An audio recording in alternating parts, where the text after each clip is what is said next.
గురుగారు నమస్కారం అండి. సూర్యోస్మితలి. గురూజీ, మీ దగ్గరకు వచ్చే వాళ్ళలో ఈ కన్సల్టేషన్కి చాలామంది అడుగుతున్న ప్రశ్నే కదా ఇది, జుట్టు రాలిపోతుంది, జుట్టు పెరగట్లేదు, ఎందుకంటారు? జుట్టు అంటే ఇప్పుడు మనిషి యొక్క ఆహార్యంలో అందాన్ని వ్యక్తీకరింపజేసేది జుట్టే, కేశాలు. కేశ సంపద బాగున్న వాళ్ళు ఆత్మస్థైర్యంతో కూడా ఉంటారు.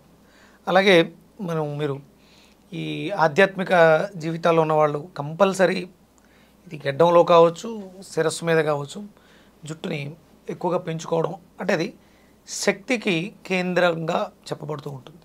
అలాగే మనం పరమేశ్వరుడిని చూసుకుంటే కూడా జటాజూటధారి అంటారు. ఇది అంటే ఒక స్టేజ్కి వెళ్ళిన తర్వాత విపరీతంగా పెరిగిపోతూ ఉంటుంది. ఇప్పుడు మీరు హిమాలయాల్లో ఉన్నవాళ్ళు కానీ లేకపోతే సన్యాసాశ్రమంలో ఉన్న వాళ్ళకి ఏం పోషకాలు తీసుకుంటారని జుట్టు అంత విరివిగా పెరిగిపోతూ ఉంటుంది.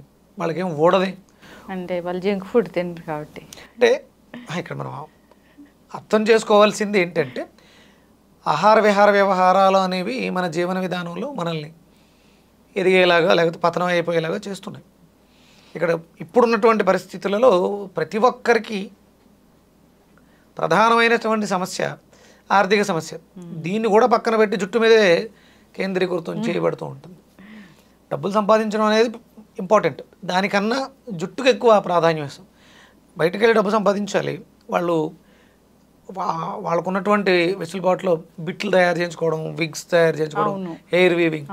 అంటే ఇప్పుడున్నటువంటి పరిస్థితులలో లగ్జరీలో మనం డబ్బులు ఖర్చు పెట్టే దాంట్లో జుట్టుకు ఎక్కువగా ఖర్చు పెట్టడం జరుగుతుంది. స్ట్రైట్నింగ్స్ అని, ఆయిల్స్ అని, రకరకాల థెరపీస్కి, కాస్మెటిక్స్ థెరపీస్లో జుట్టు మీద విపరీతంగా ఎక్కువ ఖర్చు పెడుతున్నారు. అది అంటే ఇక్కడ బోత్ ఆడ మగ ఇద్దరు కూడా.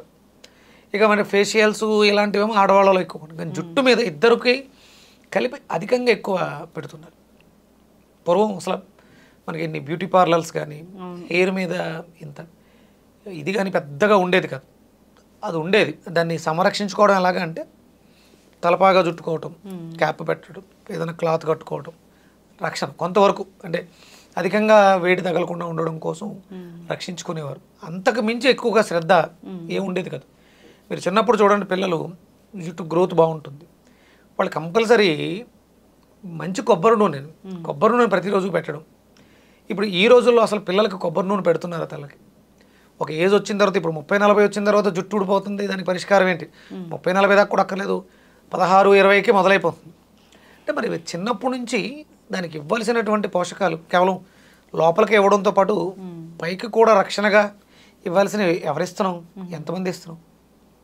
అసలు తలకు నూనె రాసిన వాళ్ళు ఎంతమంది ఉన్నారు? తలకు నూనె రాస్తే జుట్టు ఊడిపోద్ది అని చెప్తూ ఉంటారు జనరల్గా. అంటే జిడ్డు వల్ల జుట్టు రాలిపోతుంది అని చెప్తారు. అసలు మరి తలకి జుట్టుకు నూనె రాయాలి అనే సాంప్రదాయం ఎక్కడ మొదలైందమ్మా? ఎప్పుడు మొదలైంది ఇది? పూర్వకాలంలో ఎప్పుడో ఉంది అది. అంటే ప్రధానంగా కొబ్బరికాయలు వాడకం మొదలుపెట్టారు, ఎక్కడో స్టార్ట్ అయింది. తర్వాత దాని నుంచి నూనె తీయటం అనే ప్రక్రియ మొదలుపెట్టాం అభివృద్ధి పదంలో. దాన్ని ఎన్ని రకాలుగా వాడుకోగలం. కేరళ అంతా కూడా వంటల్లో కూడా కొబ్బరి నూనె వాడుతూ ఉంటారు. అలా మీరు వాళ్ళ జుట్టులు చూస్తే చాలా బారుగా పెరిగి ఉంటాయి, నల్లగా ఉంటాయి.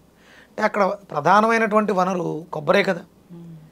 మరి వాళ్ళకి అసలు జుట్టులు ఉండకూడదు కదా. మరి నూనె రాస్తే జుట్టు ఊడిపోద్ది అనుకుంటే, ఇది కేవలం ఏదో పైకి రాస్తే ఒకటే కాదు, మనం ఇంటర్నల్గా కూడా తీసుకోవాల్సినటువంటి ఆవశ్యకత ఎంత ఉంది దానికి. అంటే జుట్టు పెరుగుదలకి కావాల్సింది B complex, B complex family. Iron బాగుండాలి, రక్తం బాగుండాలి అంట. ఆ రక్తం ప్రొడ్యూస్ అవ్వడానికి కావాల్సినటువంటి కాల్షియం కొబ్బరిలో విరివిగా ఉంటుంది. కొబ్బరిని బాగా విరివిగా తీసుకోవాలి. అలాగే కొబ్బరి నూనెని అప్లై చేయటం అనేది అంటే మన కార్లు, ఈ వాహనాలు వాడినప్పుడు ఇంజన్కి కూలెంట్గా వాడుతూ ఉంటాం. అలాగే తలలో విపరీతమైనటువంటి వర్క్ జరుగుతుంటుంది. మీరు శారీరకంగా శ్రమ ఎంత చేసినా మానసికంగా మెదడులో జరిగేటువంటి ప్రక్రియ చాలా ఎక్కువగా ఉంటుంది. కాసేపు ఈ శరీరానికన్నా విశ్రాంతి ఉంటుందేమో కానీ మెదడులో మిషనరీకి విశ్రాంతి అనేది ఉండదు. అందుకని అక్కడ మనం ఆ ఇంజన్ వేడెక్కకుండా ఉండడం కోసం ఎలా అయితే కూలెంట్ వాడుతున్నామో మన శరీరంలో జరిగేటువంటి ఈ ప్రక్రియకి కూడా కొబ్బరి నూనె శ్రేయోదాయకం. ఇంకా ఎక్కువగా వేడి ఉంది, ఇంకా ఎక్కువగా జుట్టు రాలిపోతుంది. ఆముదం చిక్కగా ఉంటుంది, ఆముదం కొంచెం గోరువెచ్చగా చేసుకుని దాన్ని మనం తలకి అప్లై చేయటం, ఒక 4-5 గంటల తర్వాత దాన్ని వాష్ చేసుకోవడం, ఇలా రెగ్యులర్గా చేస్తూ ఉండాలి. అలాగే మనకున్నటువంటి ప్రధాన వనరుల్లో ఈ మధ్యకాలంలో ఉల్లిపాయ రసం రాయటం అనేది కూడా ఎక్కువగా, అసలు ఆనియన్ సీడ్ ఆయిల్ అంటారు, అది జుట్టుకేనా? జుట్టుకే అంటే ఏమి లేదు, దాంట్లో అది క్షార పదార్థం. మన జుట్టు రాలిపోతుందంటే ఆమ్లాలు ఎక్కువ అవడం వల్ల కూడా జుట్టు రాలిపోతుంది. చుండ్రు ఇలాంటి వాటికి ఉల్లిపాయ మంచి సమాధానం చెప్తుంది. ఆ ఉల్లిపాయని దంచి ఆ రసాన్ని పిండి తలకి అప్లై చేసి, నిమ్మకాయతో కలిపి తలకి అప్లై చేసి వాష్ చేసుకోవడం. అలాగే మనం ఆయిల్స్ కూడా తయారు చేస్తున్నారు ఉల్లిపాయ తోటి. అలాగే మనకి తీసుకోవాల్సిన వాటిలో ప్రధానంగా ఇది చర్మ వ్యవస్థకు సంబంధించింది. కాల్షియం బాగుండాలి. జుట్టు బాగా పెరగాలంటే, జుట్టు పెరగాలన్నా గోర్లు పెరగాలన్నా మనకి సఫిషియెంట్ కాల్షియం ఉండాలి. దానికోసం కొబ్బరిని మనం ఎక్కువగా, అంటే మన పంట కూడా మనకు కొబ్బరి అధికంగానే లభిస్తూ ఉంటుంది. ఇప్పుడంటే ఏదో మనం కొబ్బరికాయ కొట్టి పాడేస్తున్నాం, కానీ పూర్వం కొబ్బరికాయని విలువగా తీసుకుంటాం. ఇంటర్నల్గా కూడా తీసుకోవడం ద్వారా జుట్టుకి ఎలాంటి ప్రతిబంధకం కాదు, జుట్టు బాగా పెరగడానికి దోహదం చేస్తుంది. కొబ్బరిని చట్నీలో వాడుకోవచ్చు. ఎండు కొబ్బరిని మనం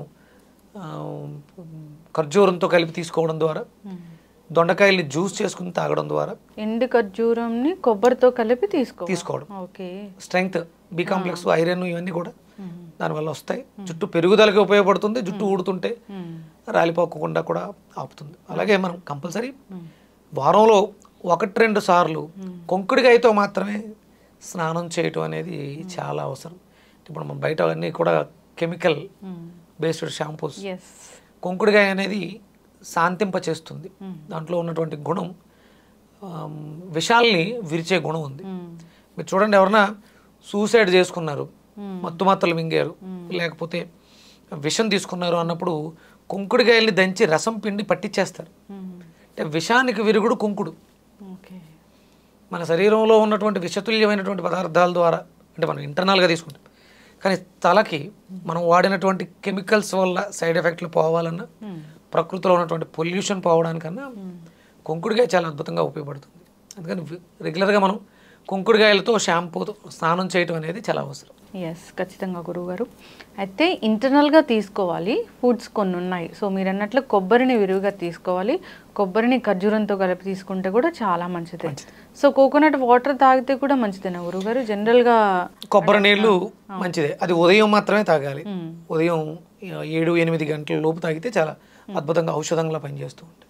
7-8 గంటల లోపు అంటే టీలు కాఫీలు బదులుగా ముందు ఫస్ట్ ఎంటీ స్టమక్తో కొబ్బరి నీళ్లు తాగడం అనేది మంచి ప్రక్రియ.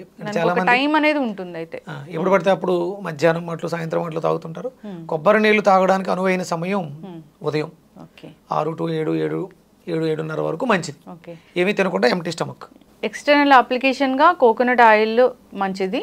సో అండ్ మీరు అన్నట్లుగా ఆనియన్ జ్యూస్ అనేది చాలా చాలా ఫేమస్ అయిపోయింది, అసలు ఖచ్చితంగా బాగా పనిచేస్తుంది అని కూడా.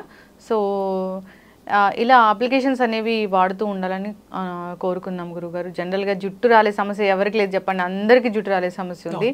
దానికోసం ఎన్ని రకాల ట్రీట్మెంట్స్ తీసుకుంటున్నారో చెప్పలేము. రకరకాల ట్రీట్మెంట్స్ అనేవి వస్తూ ఉన్నాయి దీనికోసం. నేను కూడా రీసెంట్గా కొన్ని చూసాను ప్రక్రియలు, బాగున్నాయి. జుట్టు పెరగడానికి కానీ ఎక్స్టర్నల్ అప్లికేషన్లో మనం జుట్టుని ఎలా పెంచుకోవచ్చు, అంటే మనకి ఐరన్ మీద ఆధారపడి ఉంది, దాన్ని ఎలా ఇంప్రూవ్ చేసుకోవాలనే దాని మీద రీసెర్చ్ చేస్తూనే ఉన్నాయి ఎప్పటికప్పుడు.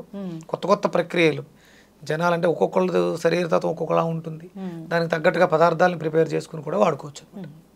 ఖచ్చితంగా గురూజీ చాలా చక్కగా చెప్పారండి. జుట్టు రాలే సమస్య అందరినీ ఇబ్బంది పెట్టేదే. సో ఇంటర్నల్గా పోషకాలు తీసుకోవాలి, అంతేకాదు ఎక్స్టర్నల్ అప్లికేషన్ కూడా చాలా ఎలాంటి కెమికల్ బేస్డ్ లేకుండా ఉండాలి.